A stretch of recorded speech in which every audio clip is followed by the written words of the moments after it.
کربلا کی لڑائی کا واقعہ 10 محرم کو اسلامی ہجری کے 61ویں سال میں پیش آیا، جو کہ یزید کی بھاری فوج اور رسول اللہ صلی اللہ علیہ وآلہ وسلم کے نواسے حضرت امام حسین علیہ السلام کے چند ساتھیوں اور رشتہ داروں کے درمیان ہوئی تھی۔ حضرت عثمان غنی رضی اللہ تعالیٰ عنہ کے دور خلافت کے آخری دنوں میں تشدد اور بغاوت کا وقت شروع ہو چکا تھا، جس کے نتیجے میں اسلام کے تیسرے خلیفے حضرت عثمان غنی رضی اللہ تعالیٰ عنہ کا قتل ہوا، اور اس کے بعد بغاوت کرنے والوں نے کئی دنوں تک مدینہ منورہ کو اپنے قبضے میں رکھا، جس کے بعد حضرت علی کرم اللہ وجہہ کو چوتھا اور آخری خلیفہ مقرر کر دیا گیا، جو کہ مسلمانوں کو متحد دیکھنا چاہتے تھے۔ ملک شام کے معاویہ، جو کہ حضرت عثمان غنی رضی اللہ تعالیٰ عنہ کے قتل کی سازش کا اہم حصہ تھے، حضرت علی کی خلافت کو قبول نہیں کر پائے اور ان کے خلاف بغاوت کا اعلان کر دیا۔ اس بات نے حضرت علی علیہ السلام اور معاویہ کے درمیان کشیدگی پیدا کر دی، اور اس کے ساتھ ساتھ مسلمانوں میں بٹوارے ہونے لگے۔ حضرت علی علیہ السلام کے بعد وہ تخت ان کے بیٹے حضرت حسن علیہ السلام نے سنبھالا، اور انہوں نے معاویہ کے ساتھ خون خرابے کو روکنے کے لیے ایک معاہدہ طے کیا۔ معاویہ ملک شام کا حکمران رہا، اور اپنی زندگی کے باقی سالوں میں وہ اپنے بیٹے یزید کو حکمرانی کے لیے تیار کر کے اسلامی تاریخ میں خاندانی حکمرانی کا بنیاد رکھنا چاہتا تھا۔ یہ بات حسین علیہ السلام کے ساتھ ساتھ کافی لوگوں کے لیے قابل قبول نہیں تھی، اور ان کے اختلاف کی وجہ یہ تھی کہ ایسی حکمرانی اسلامی تعلیم کے خلاف ہے۔ یزید نے اپنے گورنر ولید سے کہا کہ تم امام حسین علیہ السلام کو کہو کہ میری خلافت قبول کر لے، جس پر امام حسین علیہ السلام نے انکار کرتے ہوئے کہا کہ ہر وہ شخص جو مجھے جانتا ہے کبھی یزید کو قبول نہیں کرے گا۔ آخر 28 رجب کو امام حسین علیہ السلام مدینہ چھوڑ کر مکہ کی طرف روانہ ہوئے، جہاں پر انہیں کوفے سے بہت سارے خط موصول ہوئے، جن میں ان کی آمد اور ان کی حمایت کا اصرار کیا گیا تھا۔ حضرت حسین علیہ السلام نے مسلم ابن عقیل کو ان خطوط کے جواب میں اپنی نمائندگی کرنے کے لیے کوفے بھیجا۔ مسلم ابن عقیل کو کوفے کے لوگوں نے بہت پرجوش استقبال دیا۔ کچھ وقت کے بعد آپ نے حضرت حسین علیہ السلام کو خط میں لکھا کہ کوفے کے حالات قابو میں ہیں، لیکن کوفے کے نئے گورنر عبید اللہ بن زیاد کے آنے کے بعد حالات بدلنے لگ گئے تھے۔ حضرت حسین علیہ السلام کے نمائندے مسلم ابن عقیل اور ان کے کوفے میں میزبان ہانی بن عروہ کا قتل کر دیا گیا تھا، جس میں عبید اللہ بن زیاد کا ہاتھ تھا۔ ایسے حالات کے بعد کوفے کے لوگوں کے من بدلنے لگ گئے تھے، وہ یزید کی طاقت کی طرف مائل ہونے لگے۔ دوسری طرف حضرت حسین علیہ السلام کو یہ پتہ چلا کہ یزید نے عمر بن سعد کو اس کام پہ لگایا ہے کہ وہ اپنی آرمی لے کر حج جانے والے قافلوں پر حملہ کرے، اور جہاں حسین علیہ السلام نظر آئے اسے وہیں قتل کر دے۔ اور اسی وجہ سے حضرت حسین علیہ السلام نے مکے کو حج کے چند دن پہلے ہی کوچ کر دیا۔ کعبہ میں خطبے کے دوران آپ نے فرمایا کہ وہ کعبے کی بے حرمتی برداشت نہیں کر سکتے ہیں، اور دشمن کعبے کو نقصان پہنچانے کی پوری قابلیت اور ارادہ رکھتے ہیں، اسی وجہ سے ان کو وہاں سے کوچ کرنا پڑے گا۔ 2 محرم کو عمر بن سعد کے 90,000 لوگوں کی آرمی کربلا پہنچی۔ عبید اللہ بن زیاد نے ایک مختصر خط میں عمر بن سعد کو یہ لکھا کہ امام حسین علیہ السلام اور ان کے لوگوں کا پانی بند کر دو، اور انہیں پانی کی ایک بھی بوند نصیب نہیں ہونی چاہیے۔ عمر بن سعد نے پیروی کرتے ہوئے 5,000 گھوڑے سوار سپاہی دریا پر تعینات کر دیے۔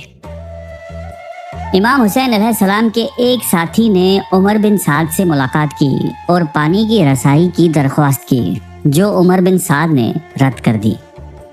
عبید اللہ بن زیاد نے عمر بن سعد کو ایک اور پیغام بھجوایا، جس میں فوری طور پر جنگ شروع کرنے کا حکم جاری کر دیا۔ 9 محرم کی دوپہر کو عمر کی آرمی حسین علیہ السلام کے خیموں کی طرف بڑھنے لگی تھی۔ حضرت حسین علیہ السلام نے حضرت عباس کو عمر بن سعد کے پاس بھیجا، یہ کہنے کے لیے کہ جنگ کی شروعات کل صبح تک ملتوی کی جائے تاکہ آج رات وہ اپنی عبادت پوری کر سکے۔ عمر بن سعد نے یہ درخواست قبول کر دی۔ جب رات ہوئی تو حضرت حسین علیہ السلام نے اپنے لوگوں کو اٹھا کر یہ کہا کہ تم سب آزاد ہو، رات کے اندھیرے میں نکل جاؤ، نہیں تو موت برحق ہے۔ حضرت حسین علیہ السلام کے ساتھیوں میں سے کوئی بھی پیچھے نہیں ہٹا اور سب اس کے ساتھ کھڑے رہے۔ حضرت حسین علیہ السلام اور ان کے ساتھیوں نے پوری رات عبادت میں گزار دی۔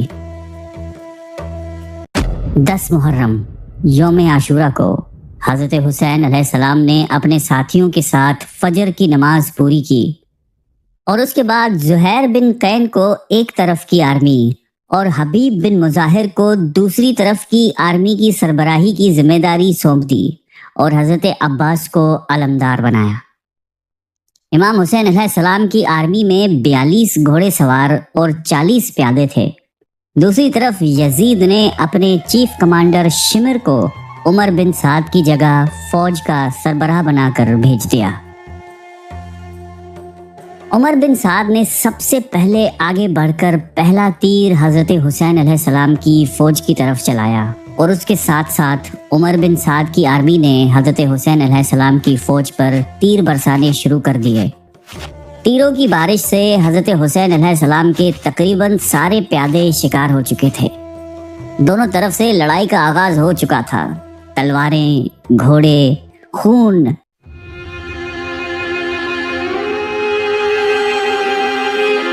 چیخ و پکار کا یہ سلسلہ کافی وقت تک چلتا رہا۔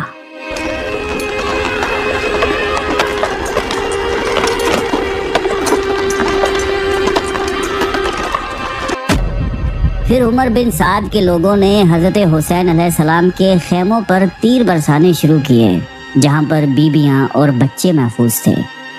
اس تیر بازی کو روکنے کے لیے حضرت حسین علیہ السلام اور اس کے بچے ہوئے ساتھی اکیلے میدان میں لڑنے کے لیے اترے۔ حضرت حسین علیہ السلام کو تحفظ فراہم کرنے کی کوشش میں بہت سارے سپاہی شہید ہو چکے تھے۔ حضرت حسین علیہ السلام کو بچانے کے لیے ان کے ساتھی ایک ایک کر کے آتے رہے اور حضرت حسین علیہ السلام کو خدا حافظ کہہ کر شہادت کا جام پیتے چلے گئے۔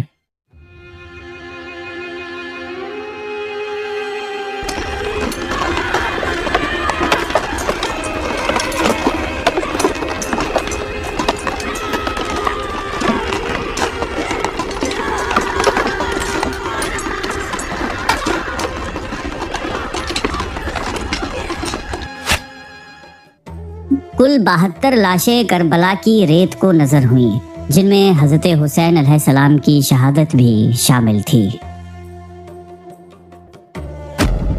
دوسری طرف حضرت عباس خیمے کے منتظر بچوں کے لیے پانی لینے کے لیے اکیلے دشمنوں کا مقابلہ کرتے ہوئے تیروں کا شکار ہوتے ہوئے وہ آخر کار آہستہ آہستہ دریا پر پہنچے۔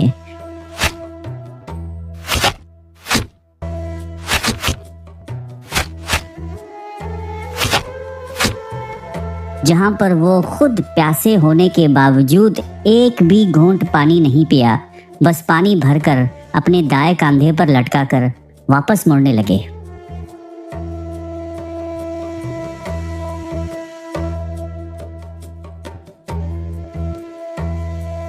دشمن کو یہ معلوم تھا کہ اگر پانی خیموں تک پہنچ گیا تو ہم انہیں شکست نہیں دے پائیں گے۔ بھاری تعداد میں گھوڑے سوار حضرت عباس علیہ السلام کا راستہ روکنے کے لیے آئے۔ دشمنوں نے جھاڑیوں سے چھپ کر حضرت عباس علیہ السلام پر وار کیا اور ان کا دایاں بازو جس پر پانی رکھا ہوا تھا کاٹ دیا۔ حضرت عباس علیہ السلام نے پانی دائیں سے اٹھا کر بائیں کاندھے پر رکھ دیا اور سفر جاری رکھا، لیکن اس کا دایاں ہاتھ بھی کاٹ دیا گیا۔ پھر حضرت عباس علیہ السلام نے پانی کے مشکیزے کو دانتوں میں بھیج کر سفر جاری رکھا۔ دشمنوں نے اب اس پر تیر برسانے شروع کیے اور ان میں سے ایک تیر پانی کے مشکیزے کو جا لگا اور اس میں سے پانی گرنے لگا۔ حضرت عباس نے اپنا گھوڑا دشمنوں کی طرف موڑا اور ان کی طرف بڑھنے لگے۔ لیکن ایک تیر حضرت عباس علیہ السلام کی آنکھ میں پیوست ہو گیا اور پیچھے سے اس پر کسی نے زوردار وار کیا اور وہ گھوڑے سے گر گئے۔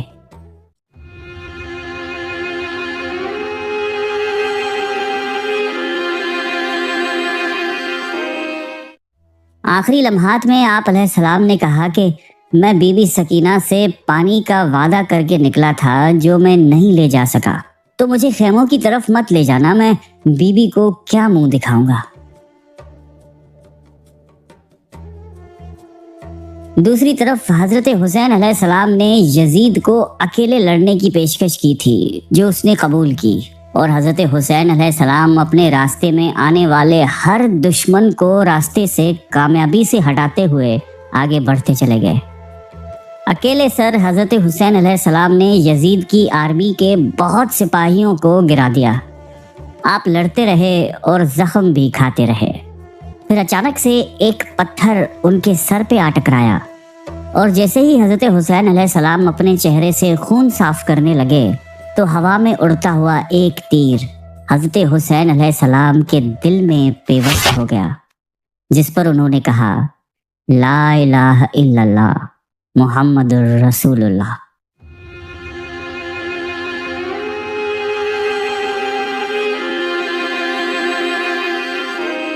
پھر حضرت حسین علیہ السلام نے اپنے سینے سے تیر کو نکالا، اس سے کافی خون بہنے لگا جس سے آپ کمزور محسوس کرنے لگے۔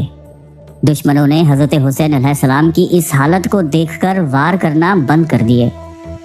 البتہ دشمن کے ایک سپاہی نے آپ علیہ السلام کے پیچھے سے تلوار سے وار کر دیا۔ دشمنوں نے اب امام حسین کو گھیر لیا۔ ایسے میں 11 سال کا عبداللہ خیمے سے بھاگتا ہوا اپنی چچا کی طرف آیا۔ جب ایک سپاہی نے حضرت حسین علیہ السلام پر تلوار کا وار کرنا چاہا تو عبداللہ نے اپنے بازوؤں سے حضرت حسین علیہ السلام کو تلوار کے وار سے بچانے کی کوشش کی، جس کے نتیجے میں عبداللہ کا بازو کٹ کر خون اور ریت میں شامل ہو گیا۔ حضرت حسین علیہ السلام نے عبداللہ کو گلے سے لگا لیا اور اتنے میں ایک تیر عبداللہ کو آ لگا۔ کہا جاتا ہے کہ اس وقت آسمان سے ایک آواز آئی تھی کہ ہم تمہارے اعمال اور قربانیوں سے مطمئن ہیں۔ شمر نے جب دیکھا کہ اب حضرت حسین علیہ السلام لڑنے کے قابل نہیں رہے تو اس نے ایک سپاہی سے کہا کہ اب کہانی ختم کر دو۔ سپاہی حضرت امام حسین کی آنکھوں میں دیکھ کر خوف زدہ ہو گیا اور واپس شمر کی طرف بھاگنے لگا۔ شمر نے پوچھا کہ تم نے کہانی ختم کیوں نہیں کی؟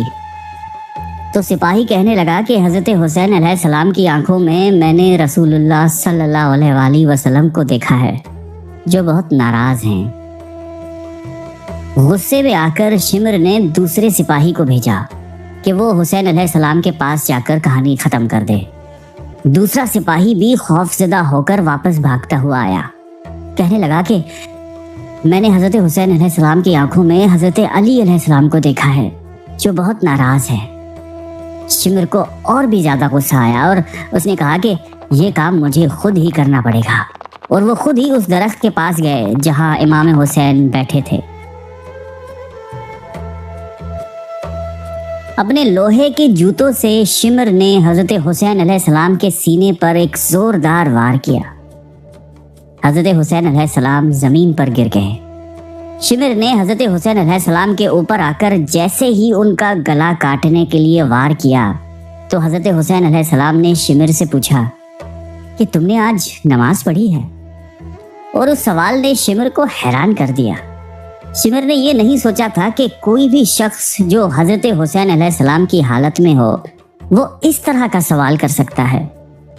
غصے اور پشیمانی میں شمر نے بڑھ کر ایک چاقو کی مدد سے بارہا حضرت حسین علیہ السلام کے گلے پر وار کیے، اور اس کے بعد شمر نے حضرت حسین علیہ السلام کے سر کو جسم سے جدا کر کے اوپر کی طرف اٹھایا اور کہا، خدا کی قسم میں تمہارا سر اٹھا تو رہا ہوں لیکن مجھے معلوم ہے کہ تم نبی کے نواسے ہو۔ جب شمر نے نیزے پر حضرت حسین علیہ السلام کا سر اٹھایا تو عمر بن زید کے لوگوں نے حضرت حسین علیہ السلام کے جسم پر موجود تمام چیزیں لوٹ لی۔ اس کے بعد عمر کے سپاہی خیموں کو لوٹنے کی طرف بڑھنے لگے۔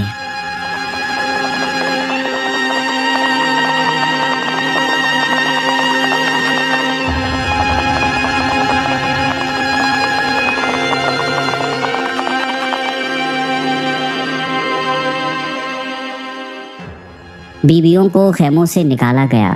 بے نقاب اور ننگے پیر اپنے شہیدوں کا ماتم مناتے ہوئے وہیں چھوڑ دیا گیا۔